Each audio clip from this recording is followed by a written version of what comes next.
खूनी कमरा। पुराने शहर के एक कोने में एक 3 मंजिला इमारत थी। बाहर से देखने पर वह आम लगती थी, लेकिन लोग उसे खूनी कमरा कहकर पुकारते थे। कारण साफ था, उस इमारत में रहने वाला हर परिवार कुछ समय बाद रहस्यमय तरीके से गायब हो जाता था। कोई लाश नहीं, कोई सबूत नहीं, बस बंद दरवाजे और अंदर से आती सड़ांध।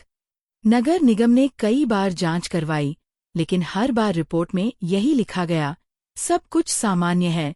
अजय एक प्राइवेट कंपनी में काम करता था। कम पैसों में बड़ा फ्लैट मिलना उसके लिए सौदा था।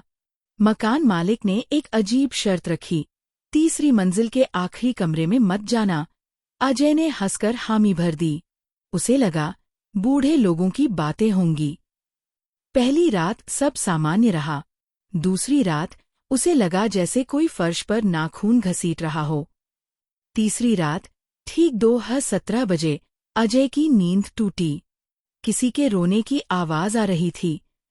वह आवाज 3री मंजिल से थी, आखिरी कमरे से। कोई होगा, सोचकर वह वापस सो गया, लेकिन आवाज अब पास आती जा रही थी। फिर किसी ने उसके दरवाजे के बाहर खड़े होकर फुसफुसाया, तुम भी आ जाओ, बस एक बार। अगली सुबह अजय ने हिम्मत की। वह 3री मंजिल पर पहुंचा।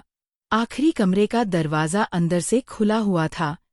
कमरे में न फर्नीचर था, न खिड़की, बस चारों दीवारों पर खरोंचों के निशान थे, जैसे किसी ने बाहर निकलने की कोशिश की हो।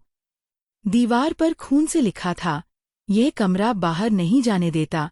तभी दरवाजा अपने आप बंद हो गया। कमरे की छत से टप-टप कर खून गिरने लगा। फर्श से हाथ निकल आए। चेहरे, बिना आंखों के, बिना जीभ के।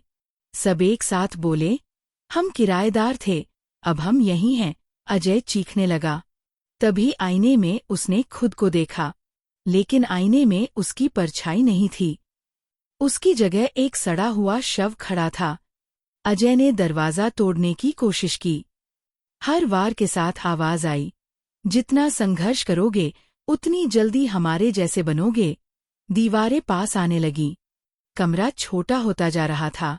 अचानक सब आवाजें एक साथ चुप हो गईं। पीछे से किसी ने कंधे पर हाथ रखा। एक बूढ़ा आदमी सामने खड़ा था, वही मकान मालिक। उसने कहा, इस इमारत को जिंदा रहने के लिए लोगों की जरूरत है, और अब तुम्हारी बारी थी।